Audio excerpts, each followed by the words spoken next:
레위기 강의 12번째 시간입니다. 레위기 6장 19절부터 23절까지입니다. 같이 읽겠습니다. 여호와께서 모세에게 말씀하여 이르시되 아론과 그의 자손이 기름 부음을 받는 날에 여호와께 드릴 예물은 이러하니라.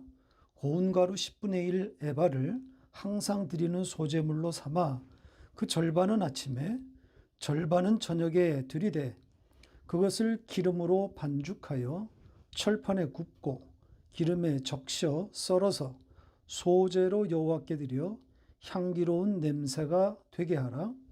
이 소제는 아론의 자손 중 기름 부음을 받고 그를 이어 제사장 된 자가 드릴 것이요 영원한 규례로 여호와께 온전히 불사를 것이니 제사장의 모든 소제물은 온전히 불사르고 먹지 말지니라. 아멘. 오늘 이야기는 제사장이 기름 부음을 받는 날 드리는 제사에 관한 겁니다.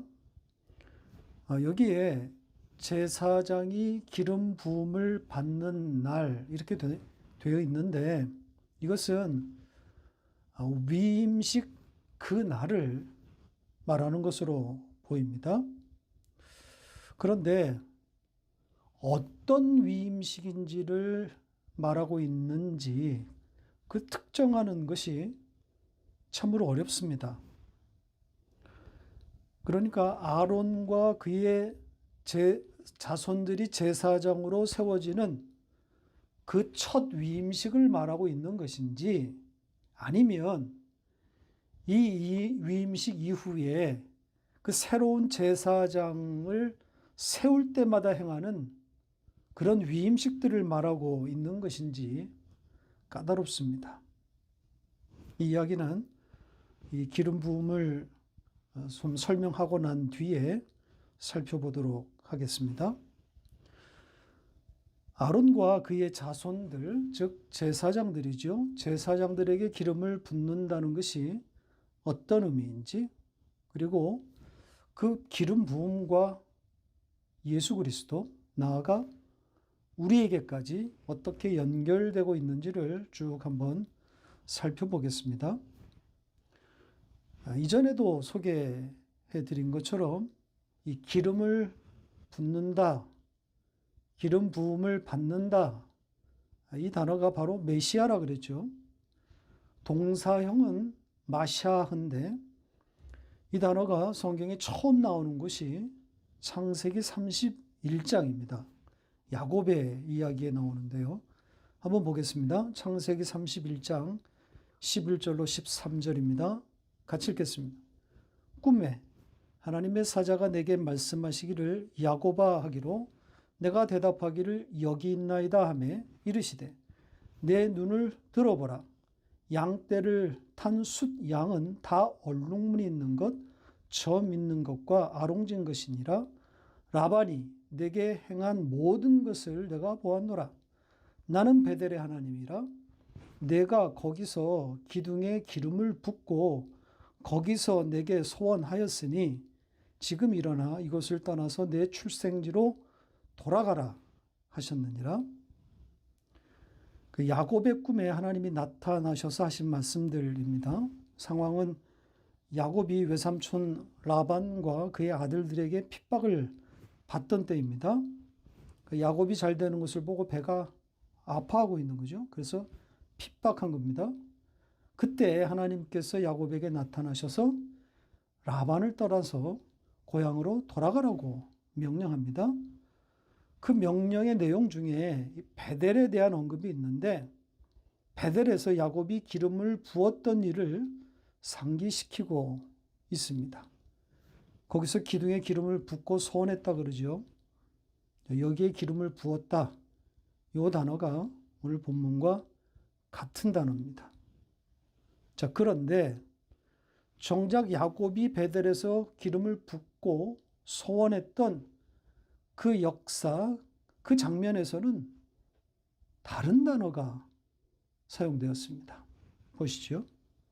창세기 28장 18절로 22절입니다. 같이 읽겠습니다. 야곱이 아침에 일찍 일어나 베개로 삼았던 돌을 가져다가 기둥으로 세우고 그 위에 기름을 붓고 그곳 이름을 베델이라 하였더라. 이 성의 옛 이름은 루스더라. 야곱이 소원하여 이르되 하나님이 나와 함께 계셔서 내가 가는 이 길에서 나를 지키시고 먹을 떡과 입을 옷을 주시오. 내가 평안히 아버지 집으로 돌아가게 하시오면 여호와께서 나의 하나님이 되실 것이요 내가 기둥으로 세운 이 돌이 하나님의 집이 될 것이요 하나님께서 내게 주신 모든 것에서 10분의 1을 내가 반드시 하나님께 드리겠나이다 하였더라. 자, 여기에도 기름을 부었다는 내용이 있는데 다른 단어가 사용되었습니다. 그러니까 붓다라고 하는 동사와 기름이라고 하는 명사, 이렇게 두 단어를 사용해서 표현했습니다. 그러니까 여기서는 메시아라는 단어가 등장하지 않는단 말이죠. 흥미롭지 않습니까? 같은 이야기를 말하고 있는데 각각 다른 단어를 사용해서 같은 동작을 표현했단 말입니다. 그러니까 기름을 붓다, 이 한 단어, 즉 마샤, 메시아라고 하는 단어는 하나님이 나중에 말씀하실 때 그때 처음 등장하고 있는 겁니다. 그렇다고 메시아라는 단어가 그때 처음 발명된 것이다, 탄생한 것이다 이렇게 말하기는 어려울 수 있겠지만 적어도 야곱에게는 이 단어가 사용되지 않았을 가능성도 있습니다. 그가 메시아라는 단어를 몰랐을 가능성도 있는 거죠.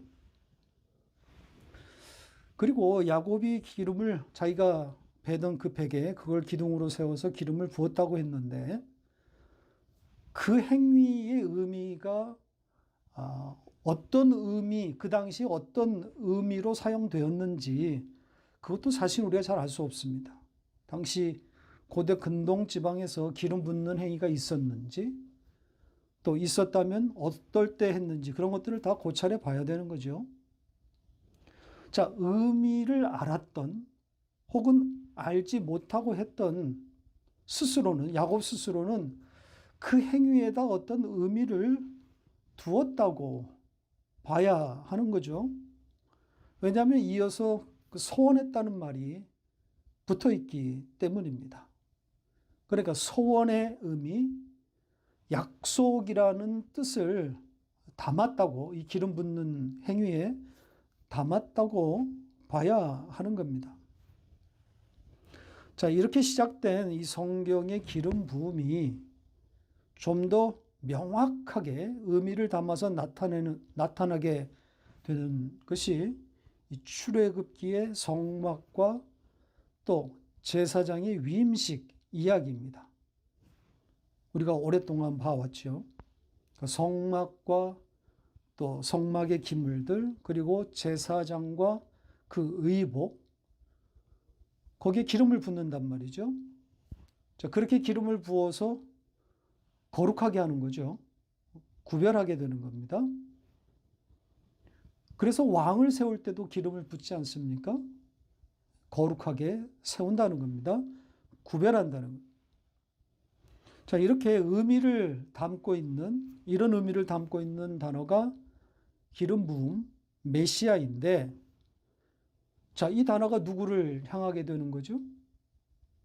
예, 자기 백성을 구원하기 위해서 오시는 하나님의 아들에게 자, 이 단어가 붙여지게 되는 겁니다. 그래서 메시아가 마치 고유명사처럼 그렇게 쓰이게 된단 말이죠. 신약의 그리스도라는 말도 그렇지 않습니까?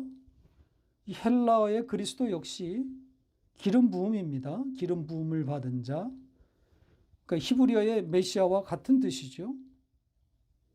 그러니까 이 그리스도라고 하는 이 단어 역시 그분의 이름처럼 예수 그리스도 이렇게 고유명사처럼 쓰이고 있단 말이죠.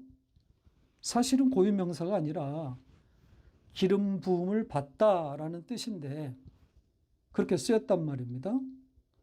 사실 그 뜻으로만 보면 우리도 메시아, 그리스도 아닙니까? 물론 원형이신 예수 그리스도로 말미암아 메시아이고 그리스도 된 거죠. 그러니까 원형 메시아에 종속된 메시아입니다. 자, 이런 의미로 이 그리스도라고 이 그리스도라는 단어가 사용된 신약의 여러 문장들이 있는데 그 중에서 한 구절만 보고 가겠습니다. 요한일서 2장 27절입니다. 같이 읽겠습니다. 너희는 주께 받은 바 기름 부음이 너희 안에 거하나니 아무도 너희를 가르칠 필요가 없고 오직 그의 기름 부음이 모든 것을 너희에게 가르치며 또 참되고 거짓이 없으니 너희를 가르치신 그대로 주 안에 거하라. 그렇죠? 여러분 안에 기름 부음이 있다 그러죠? 누가 주셨다 그럽니까? 역시 그리스도이신 주님께로부터 왔다 그러죠. 따라서 이 기름 부음 이런 말이 등장하면 이렇게 이중적인 의미를 짚어야 합니다. 그러니까 기름 부음은 원형의 메시아를 향하고 있으면서 동시에 바로 우리의 이야기도 되는 겁니다. 자, 이 정도 하고 이제 20절로 다시 돌아갑니다. 아까 말씀드린 그 날에 대한 이야기를 좀 해보겠습니다. 자, 여기에 날이 그 기름 부음을 받는 그 날이 아론과 그의 자손이 기름 부음을 받는 날, 이것이 최초의 위임식을 말하고 있는 것인지 아니면 새로운 제사장을 세울 때마다 행하는 위임식들을 말하고 있는 것인지 까다롭습니다. 자, 20절에는 아론과 그의 자손이 기름 부음을 받는 날 이렇게 되어 있으니까 이 말로만 보면 아론이 포함된 위임식이니까 이건 최초의 위임식이라 할 수 있습니다. 그런데 문제는 이어진 22절에 기름 부음을 받고 그를 이어 제사장 된 자 이런 표현이 나옵니다. 그런데도 이게 또 단수로 되어 있습니다. 따라서 이 표현을 따르면 최초의 위임식이 아니라 다른 위임식을 말하고 있는 것으로 보인단 말이죠. 그리고 레위기 8장과 9장에 이 아론의 위임식, 그 최초의 위임식, 그때에 행해진 제사가 거기에 자세하게 소개되어 있습니다. 거기에 나오는 제사법과 오늘 본문이 확연히 다릅니다. 그래서 더 어렵다는 거예요. 그러니까 이 두 상충되는 내용을 가지고 조화 혹은 타협, 과연 이루어낼 수 있을까요? 아론과 그의 자손이 기름 부음을 받았다라고 하는 이 표현은 최초의 위임식 날임을 강력하게 시사하는 것이고, 반면에 기름 부음을 받은 이어서 제사장 된 자라는 표현, 이것은 다른 위임식을 말하고 있는 것으로 보이는데 어떻게 타협이 가능할까요? 자, 저의 타협안을 한번 들어보시겠습니까? 저의 해석은 분리하는 겁니다. 그러니까 이 상충되는 20절의 표현과 22절의 표현을 그 말하는 대로 각각 다른 날로 보자는 거죠. 그러니까 20절에서 말하고 있는 제사와 22절에서 말하는 제사가 각각 다른 제사라는 겁니다. 20절에 아론과 그의 자손이 기름 부음을 받는 날은 최초의 위임식이 있었던 그 날이니까 그날의 제사이고, 22절에 나오는 제사는 다른 날, 즉 다른 위임식의 제사로 보자는 거죠. 그런데 우리 성경의 번역으로만 보면 저의 이런 제안이 맞지 않아 보일 수 있습니다. 자, 보시는 것처럼 22절의 첫 단어가 앞의 내용을 그대로 받고 있지 않습니까? 여기에 이 소재는 이렇게 시작한단 말이죠. 그러니까 앞에 나왔던 제사를 지시하고 있단 말입니다. 그러나 원문은 전혀 그렇지 않습니다. 직역한 문장을 한번 비교해 보시기 바랍니다. 보시죠. 자, 보는 바대로 이 소재는 이런 말이 나올 수 없는 문장입니다. 이 소재가 아니라 그에게 할당된 것. 그래서 앞에 있는 것과 앞의 내용과 연결되는 지점이 뚜렷하지가 않습니다. 저는 여기에 착안해서 각각 다른 내용이라고 지금 말하고 있는 겁니다. 다른 날, 다른 위임식에 행한 제사로 보자는 거죠. 그러니까 오늘 본문은 각각 두 개의 다른 날에 행하는 제사 이야기라는 거죠. 그러니까 위임식 날의 제사라는 공통점은 있지만 각각 다른 날로 보자는 겁니다. 자, 이렇게 분류하고 이제 첫 번째 제사를 살펴보도록 하겠습니다. 아론과 그의 자손이 기름 부음을 받는 날, 자, 그 위임식 날의 제사입니다. 아까 말씀드린 것처럼 8장과 9장에 나오는 그 위임식 날의 제사, 거기에 나오는 제사와는 확연히 다르다 그랬죠. 거기에는 주로 동물의 제사, 그러니까 동물이 제물로 드려지는 제사가 소개되어 있는데, 물론 곡식의 제사도 아주 짧게 언급은 되어 있습니다. 자, 그렇다면 이걸 어떻게 봐야 할까요? 제 생각에는 레위기 저자가 제사의 일반적인 내용을 이 서술해 가는 가운데, 지금 제사의 여러 종류도 우리가 보고 있는 중 아닙니까?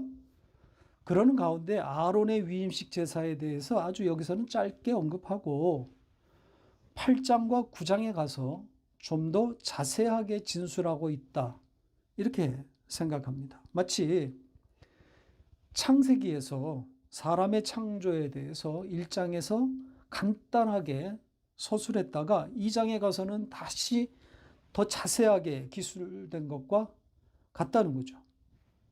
1장에서는 남자와 여자를 창조하셨다, 이렇게만 되어 있지만 2장에서는 여자의 출생의 그 배경들까지 자세하게 기록되어 있지 않습니까?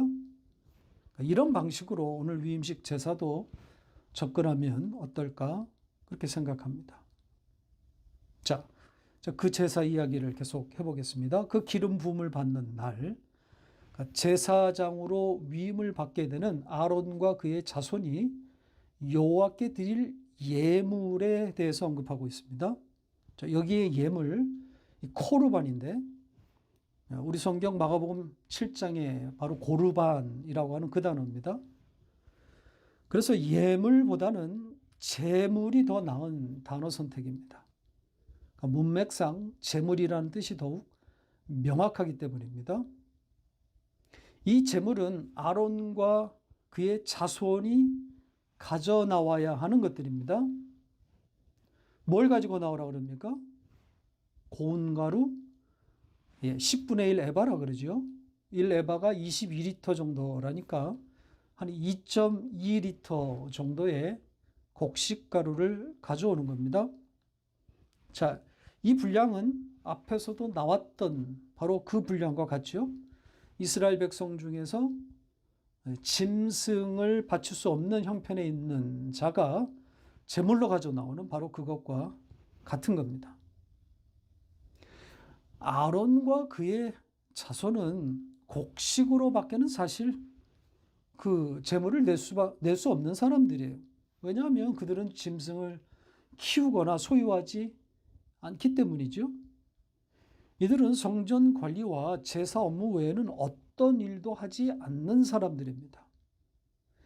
그러니까 백성들이 제물로 바치는 짐승과 곡식 가운데 그들의 음식이 주어지는 것이기 때문에 짐승으로는 제물을 바칠 수 없는 거죠.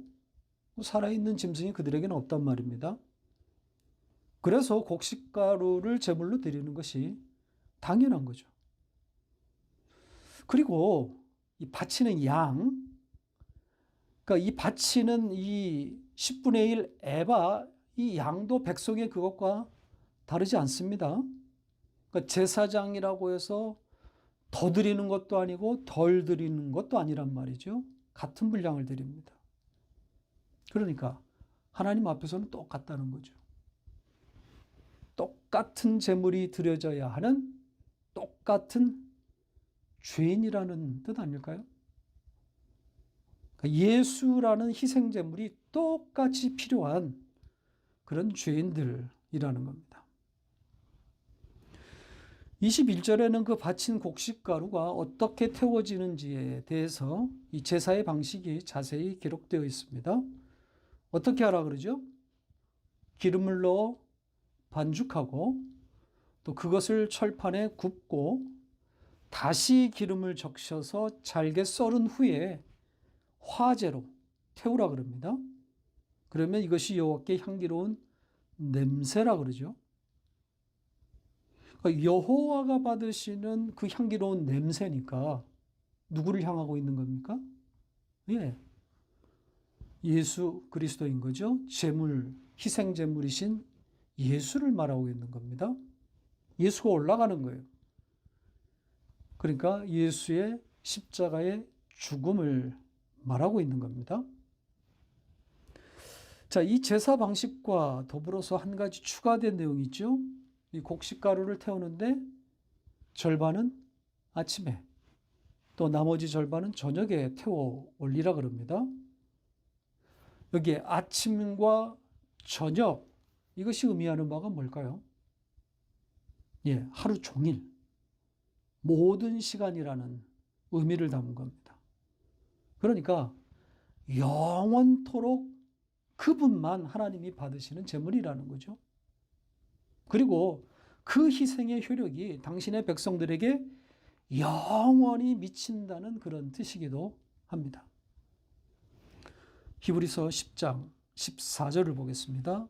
같이 읽겠습니다. 그가 거룩하게 된 자들을 한 번의 제사로 영원히 온전하게 하셨느니라. 한 번의 제사로 온전하게 하셨다. 영원히 온전하게 하셨다. 자, 이제 두 번째, 그 다른 위임식의 제사 이야기로 넘어가겠습니다. 22절부터 나오는 내용입니다. 22절의 첫 단어는 그 제사장입니다. 그러니까 아론의 자손 중에서 기름 부음을 받는 그 제사장. 자, 우리 성경의 첫 단어로 등장한 이 소재는 이거는 원문의 취지를 전혀 반영하지 못했다 그랬습니다. 잠시 후에 자세히 설명을 드리겠습니다. 자, 그리고 그 기름 부음을 받은 그 제사장에 대해서 대신 혹은 이어받았다라는 수식어가 들어가 있습니다. 자, 원래는 그 자리라는 뜻인데 이 단어가 원래의 뜻은 그 자리라는 뜻인데 해석하면 그렇다는 거죠. 이어받았다, 대신했다. 그래서 아론의 첫 위임식 이야기가 아니라 그 뒤에 일어난 다른 위임식, 그렇게 우리가 보고 있는 겁니다. 이어받았다, 그 자리를 대신했다. 자, 그 다음 내용은 그렇게 기름 부음을 받은 그 제사장이 뭘 바쳐야 하느냐 하는 겁니다. 자, 우리 성경은 그것을 이 소재라고 쓴 겁니다. 첫 단어에서. 그러나 아까 설명했듯이 이 소재라고 하는 이 단어로는 번역할 수 없을 뿐더러 또 앞절과도 사실은 연결된 말이 아니라 그랬습니다. 그러니까 원래 뜻은 할당된 것, 지정된 것, 이런 뜻입니다. 자, 이 단어가 쓰인 문장 하나를 좀 보고 가겠습니다. 창세기 47장 22절입니다. 같이 읽겠습니다. 제사장들의 토지는 사지 아니하였으니 제사장들은 바로에게서 녹을 받음이라. 바로가 주는 녹을 먹음으로 그들이 토지를 팔지 않음이었더라. 이게 무슨 이야기에 나오는 내용이죠? 요셉이 그 흉년 들었을 때 땅을 사는 이야기죠. 여기에 이 제사장들은 애굽의 제사장들입니다. 그러니까 애굽의 총리가 된 요셉이 그 흉년 때 전국의 땅을 모조리 사드리는데 제사장의 땅은 매입하지 않았다는 거죠. 자, 이 문장에 어떤 단어가 오늘 본문과 같은 단어일까요? 바로 녹으로 번역된 그 단어입니다. 그러니까 바로에게서 할당받은 혹은 그들에게 지정된 것, 이런 뜻이 되는 거죠. 따라서 기름 부음을 받는 그 제사장은 자기에게 할당된 그것을 가져 나오라는 겁니다. 그 할당된 것이 무엇인지는 여기에 적어놓지 않았어요. 자, 그렇다고 추정이 불가능한 건 아니죠. 기록하지 않았다고 하는 것은 아마도 그 앞에 나왔던 그것과 같은 것이 아닐까, 그렇게 추론해 볼 수 있는 거죠. 그러니까 아론의 그 위임식 때 제물로 드려진 고운 가루 에바 10분의 1 에바, 그리고 그게 태워진 거 아닙니까? 또 같은 화제라고 나와 있으니까 아마도 같은 분량의 같은 종류의 그 제물이 아니었을까, 할당된 것이라는 것이, 그렇게 추론해 볼 수 있겠습니다. 그리고 여기에 또 그냥 지나갈 수 없는 중요한 단어가 있습니다. 영원이라고 하는 단어입니다. 영원한 규례, 이렇게 되어 있죠. 그러니까 기름 부음을 받은 그 제사장이 자기에게 할당된 그것을 제물로 바치는 이것이 영원한 규례, 법이다. 영원히 지켜져야 할 법이다. 이렇게 말하고 있습니다. 그러니까 이 제사가 영원토록 유지되어야 된다는 거죠. 그러니까 영원이라고 하는 개념이 이 제사에 들어와 있단 말입니다. 영원할 수 없는 이 땅의 제사인데 왜 영원이란 말이 들어와 있는 거죠? 문자적으로 보면 틀린 말 아닙니까? 이 제사가 영원히 지켜져야 한다고 했으면 지금도 이 제사가 행해져야 맞는 거 아닙니까? 제사장이 여전히 존재하고 있어야 하고, 또 그 제사장이 할당된 그 제물을 태워서 향기로운 냄새가 되는 그 제사가 현존하고 있어야 하는 것 아닙니까? 하나님이 말씀하셨으니까. 성경이 영원할 것이라고 했으면 그 말대로 영원해야 되는 거 아닙니까? 자, 이와 같이 성경에 영원할 것이라고 하는 표현이 수없이 등장하는데 그 문자 그대로 지켜지고 성취된 것이 하나라도 있습니까? 이스라엘과 관련된 수많은 예언들 가운데 영원할 것이라고 하는 내용이 얼마나 많습니까?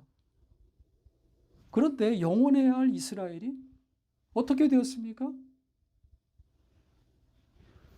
이 땅에 유대인이 한 명이라도 있습니까? 정통 유대인이라고 할 수 있는 족보를 가진 유대인이 있습니까? 유대 혈통을 순수하게 지켰다고 말할 수 있는 사람은 이 지구상에 한 사람도 없습니다. 현재 이스라엘 땅에 살고 있는 자칭 유대인들도 유대인 아닙니다. 다 섞였단 말이죠. 아브라함에게도 하나님이 약속하지 않았습니까? 그 자손들 가운데 영원토록 왕을 주실 것이다. 그런데 왕은 고사하고 유대인이 다 사라졌단 말이죠. 무슨 영원입니까? 그래서 성경을 그렇게 읽으면 안 되는 겁니다.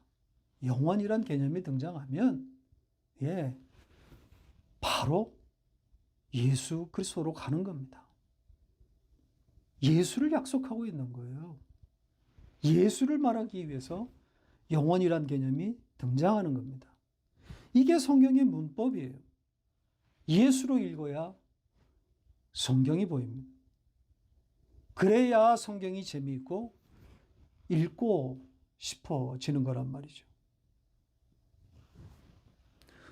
자, 마지막으로 23절을 보고 마칩니다. 자, 여기에 모든 소재물 이렇게 되어 있는 것도 이 번역도 수정해야 됩니다. 단수 명사이고 또 소재물이 아니라 재물입니다. 그리고 모든 소재물 이렇게 되어 있는데 그보다는 전부, 전체 이것이 여기에 맞습니다. 따라서 모든 소재물이 아니라 재물 전체, 재물 전부, 그 재물 전부를 태우라는 거예요. 자, 그리고 태우는데 어떻게 태우라 그럽니까? 온전히 태우라 그러죠. 완전하게, 몽땅, 전부, 이런 의미입니다. 다 태우라는 의미. 그러니까 재물 전체를 완전하게 이렇게 이중으로 지금 강조되어 있는 겁니다. 따라서 이 표현들은 뭘 담고 있는 거겠어요? 네, 모든 것을 다 이루신 바로 그 십자가의 그 죽음을 말하고 있는 거죠. 우리 주님이 십자가상에서 선포하신 그 완성을 고스란히 담고 있는 겁니다. 요한복음 19장 30절 같이 읽겠습니다. 예수께서 신포도주를 받으신 후에 이르시되 다 이루었다 하시고 머리를 숙이니 영원히 떠나가시니라. 바로 이 장면을 연상케 하는 내용 아니겠어요? 재물 전체를 완전하게 태우라고 하는 것은 바로 십자가에서 이루신 예수 그리스도의 완성을 향하고 있는 겁니다. 자, 마지막 남은 표현 하나를 보고 마칩니다. 재물 전체를 완전하게 태우라고 하시면서 먹지 말라 그러죠. 그 재물을 먹지 말라. 당연한 말 아닙니까? 완전하게 다 태웠으면 먹을래야 먹을 게 없는 거잖아요. 그런데도 왜 굳이 먹지 말라고 첨언했을까요? 자, 제사법에 대해서 지금 우리가 지금까지 봐온 것처럼 이 재물과 관련해서 먹으라, 그리고 먹지 말라, 이게 혼재되어 있습니다. 어떤 제사에서는 그 바친 재물의 일부만 태우고 나머지는 제사장이 먹습니다. 그런데 오늘 소개된 제사 같은 경우는 먹지 말라고 한단 말이죠.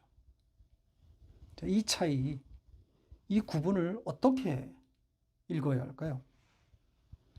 재물을 먹는다는 것은 무엇이고 또 먹지 말라고 하는 것은 각각 어떤 의미가 담겨 있는 걸까요? 재물이 예수이니까 그러니까 예수를 먹으라는 것이고 또 이건 또 예수를 먹지 말라는 거잖아요. 이 먹음에 대해서 제사장들이 이 재물을 먹는 거에 대해서는 제가 이미 설명을 드린 바 있습니다. 성찬으로 연결해서 보면 그리 어렵지 않게 설명이 되죠. 예수를 받아 먹는 것이니까 예수 그리스도와의 연합 혹은 그 연합의 상태를 수시로 확인하게 되는 신앙생활 전 과정, 양육 이렇게 말할 수 있는 거죠. 예수를 받아 먹는 것. 그러니까 우리가 매일 하고 있는 것이고 또 매일 일어나고 있는 일들인 거죠. 성령께서 우리를 끌어다 놓는 자리 아닙니까? 예수를 받아 먹게 하신단 말이죠. 자, 그렇다면 그 재물을 먹지 말라고 하는 것은 도대체 어떤 뜻이 담겨 있는 걸까요? 그 재물에 대해서 손대지 마. 동참하지 마라. 이런 거잖아요. 감히 끼어들 자리가 없다는 뜻 아닙니까? 그렇다면 이 재물은 여기서 말하는 이 재물은 하나님에게만 향하고 있다는 거죠. 그러니까 인간이 개입할 수 없는 영역의 일을 담고 있는 것 아니겠습니까? 그러니까 주님만 가능한 일이다. 이런 의미인 겁니다. 구원의 성격을 잘 담아내고 있는 거죠. 구원에 있어서 인간의 역할은 있을 수 없다는 겁니다.